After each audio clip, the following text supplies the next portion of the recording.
in Springdale, Arkansas. I'm the pastor there, and I'm trying out more of the buttons on Vimeo. You may wonder, why is he wearing a hoodie?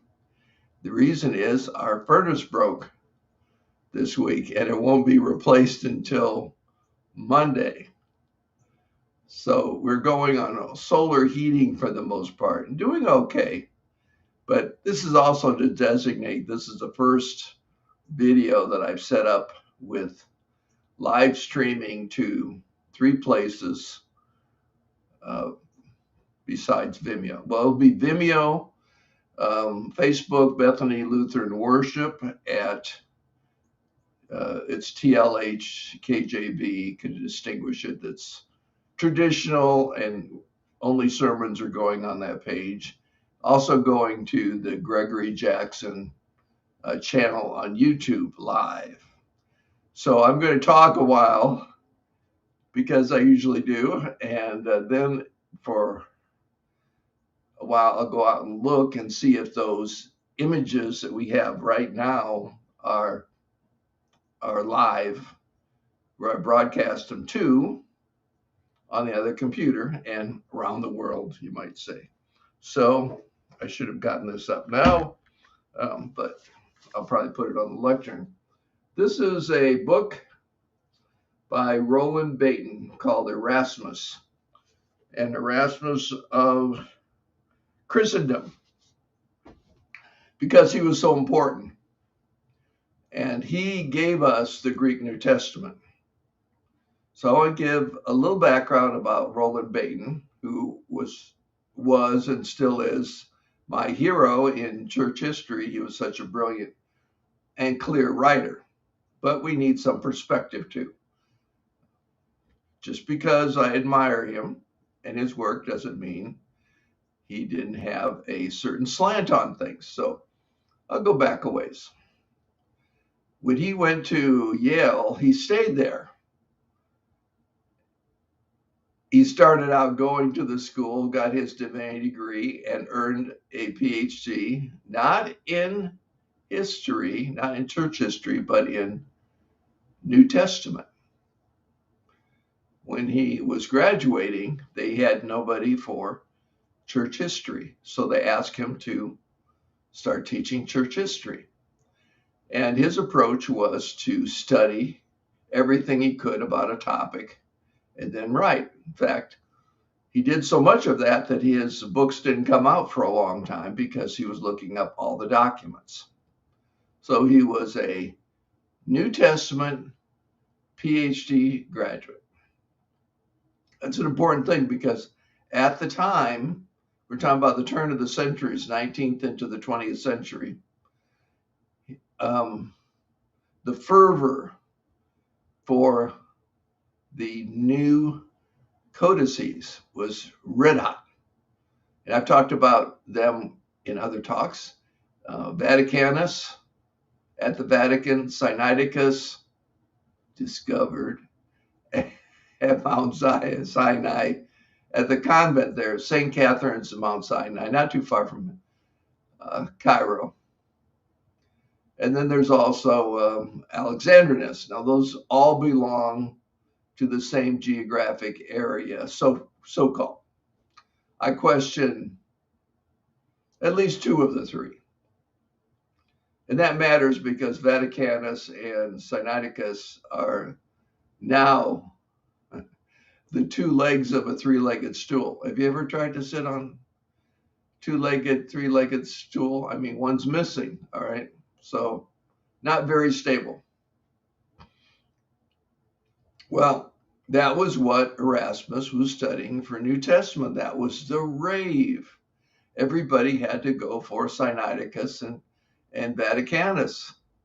And the text had to be, fixed. That's what Westcott and Hort had already done. So Westcott and Hort was doing that about 1880, and that was right about the time that Baton was getting his education, getting a PhD, and then becoming a church history professor. Okay, so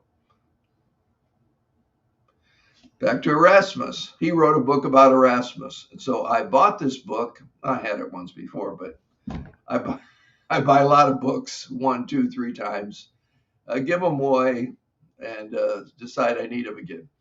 And I knew he wrote about Erasmus's Greek New Testament. I thought, this has got to be good. He's going to really emphasize what a great man Erasmus was. And instead, he picked apart Erasmus's Greek New Testament as only having a few manuscript samples, I think. Started out with 3, then he had 5. Now, this is what's funny about this. There are only about 5 that belong to that Sinaiticus group. Okay, and you have to group them if you're, I believe, if you're on the naive or dishonest side. And this whole idea of grouping in families is, well, it's guesswork at the very best, if it's even valid. Because I had a number of teachers that were absolute skeptics about all the facts. They would bring up the fact that, well, this is supposed to be true, but the data proves otherwise. So we have to go by what's there, not by what did your favorite teacher say. Well, this was really a smack in the face. I'm reading Baton, who's so kind and generous about Luther, and Erasmus is like a dodo bird.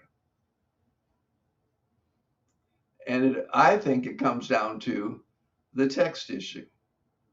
Because the whole idea of getting rid of the majority text, that's what Erasmus was using, is to dump it and create a new Greek New Testament. That's exactly what was done by Westcott Hort. It was done by Nestle. It was done even more so by Allen. And some of this started earlier with Bengel, who's before these people. And of course, it's always been done to some extent because people say we're going to get together and get the original, and then they do these comparisons. So this is an example of the Vaticanus Sinaiticus mentality completely disregarding and disrespecting the majority text. And it still comes back to this. If it's a good text of the New Testament, these often came in parts, or they were preserved in parts because so many fell apart. They didn't just create whole Bibles because that was impossible, as far as we know. But they would take the best, maybe make a copy of the best, take it farther out away from the center of the mission work, and then create papyrus copies. And that wasn't like going to the local business store. They had to get someone who could copy and copy accurately.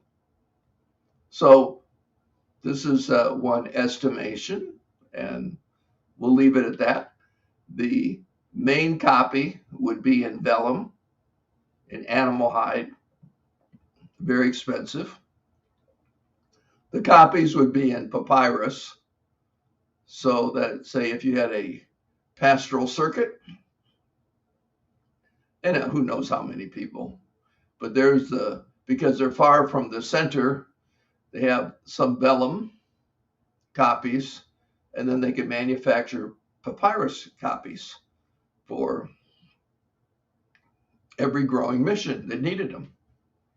And that meant that perhaps something that was red hot, like Galatians, when that came out, that everybody wanted a copy. They made copies all over the place. And then Copies of copies meant the original would get read or copied to death. It's just not possible to handle leather or paper a long time without beating it up and destroying it. And then when it was in such a bad condition that it couldn't be used anymore, it would be burned so the heretics couldn't get a hold of it and make up their own stuff, which they did do the first 2 centuries. And one of the worthwhile books I have argued that that's not only do we have recorded history that there were so many heretical sects at that time, but they're named and they all come from Egypt for the most part. That's where the church was very weak, while the good sources came from farther north, which would have been where they were called Christians for the first time. You remember in the New Testament, you have to look this up. It's in Acts. They called these people Christians. Where? In Antioch. And why in Antioch? Because Antioch was brimming with converts. That was the strength of the church, while in Egypt you had relatively few people, a lot of heretics. And what's something about Egypt that might make you think that was a good place for manuscripts to last longer? Dry, so dry. And if something got buried in a sandstorm, it stayed for centuries. One of the interesting stories, and this ended up in the book called Light from the East, was there's a garbage pile they set on fire in Kenobaskin, somewhere in Egypt. I don't know my geography in Egypt very well, but it was in Egypt. And if you've lived in Phoenix or any area like that, you can understand the kind of climate and the dryness there. Well, the garbage pile started to burn. It was supposed to burn, and a sandstorm came up and just buried it. Buried it so deeply, nobody. I mean, who goes looking for a garbage dump? Nobody looked for it. Nobody. They probably just said, "Oh, it's gone. It's out. Good riddance." And that was it. And so the dryness and the covering of sand preserved all these documents, which were normal day-to-day things. Now, I'm not saying the Bible was found there, but they found a lot of letters that gave us hints on what some of these biblical terms meant. And I read that book. It's by Dyson. And it really filled me in on a lot of Greek words, what that meant, like through Christ. What does dia, through Christ, mean? And it gave secular answers to that, because the New Testament is written in normal, common Greek, not the Attic Greek of the ancient philosophers and Homer, but what was used then. And so we see, since the garbage dump was preserved so many centuries, and it was probably burned up, they could tell. I could give you more details in the book. They could tell when it was destroyed by historical references, and they know that then it was preserved that long. But add humidity, critters, and persecutions, and a lot of ancient work disappeared. Still comes down to this. Bainton made fun of Erasmus only having 3 to 5 sources at the beginning. The 3 to 5 sources were majority text. They were in agreement. When Bainton was undermining Erasmus's integrity, there was no real proof for where the so-called great codices came from or what their date was. It doesn't say, like a Bible. I mean, you've probably seen this. Some books, because you're writing your report, what's the date? You have the date, look up the date. You no longer in APA have to have the place, because that doesn't matter anymore.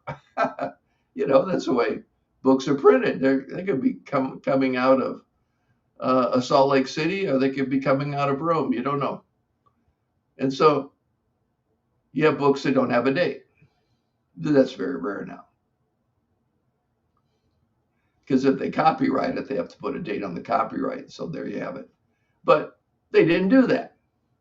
They did write little notes. There's a name for them, which give us a hint about what the time is. But the idea that someone says, "Oh, look what I found in the cave. They were going to burn it. It's 1,500 years old." Right away, it's, well, how do you know? Then he says, because this is all he's done his whole career, "Oh, I know by the way they shape the letters." Really? I don't think so. I think there should be something that really nails down the date if they're going to do it. And then ask, how many times in history have we had a leather book last 15 centuries? That's one problem all by itself. The other problem all by itself is, why aren't there any copies that have come down? There should be hundreds and hundreds of copies that are directly related to Sinaiticus, Vaticanus, Alexandrinus, all three of them. They're basically alone. So we have 90 to 95% majority text, at the best 2 to 5% coming from the cave. See, everybody can use slightly different percentages, because do you count pieces? Like some pieces are like this, or do you count whole great big chunks? Do you weigh them? So there are a lot of issues about that. So that's what I wanted to point out about Baton. And on the one hand, I'm not crushed. I was not angry, just disappointed, like that graphic that shows the fish. I'm not angry with you, just disappointed. I'm disappointed in that, but I'm also delighted that he shows the attitude toward Erasmus and the majority text in his time, in Baton's time. What is his attitude? And that's really important, because the New Testament critics, who are by and large rationalists, not believers, they thought it was beneficial to get rid of the majority text and to get rid of the King James Version of the Bible. It's as simple as that. Now, maybe a lot of them don't think quite that way, but they got excited by the fact these are the newest and the best sources.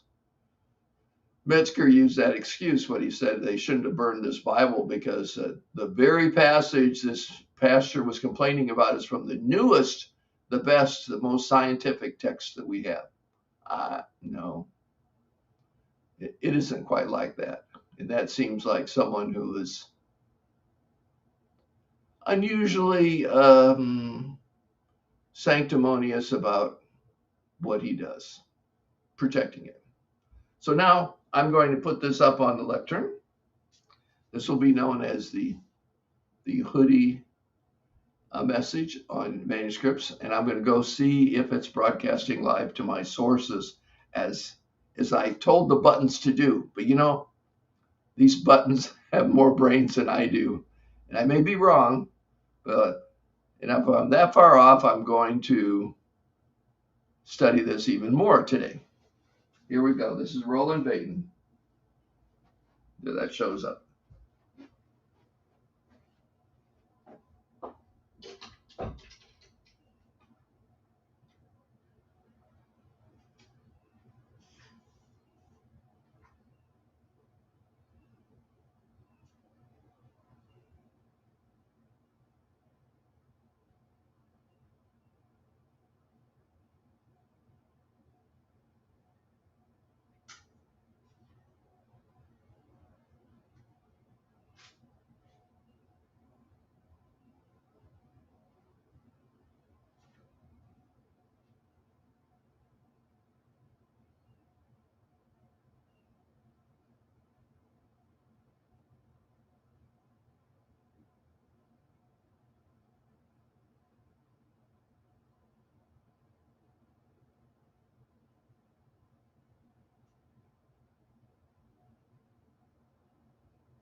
Well, I did not see that as broadcasting live to my three sources. So I'm going to end this and I'm going to do some more studying about this. You'll remember this as the Hoodie lecture. Okay.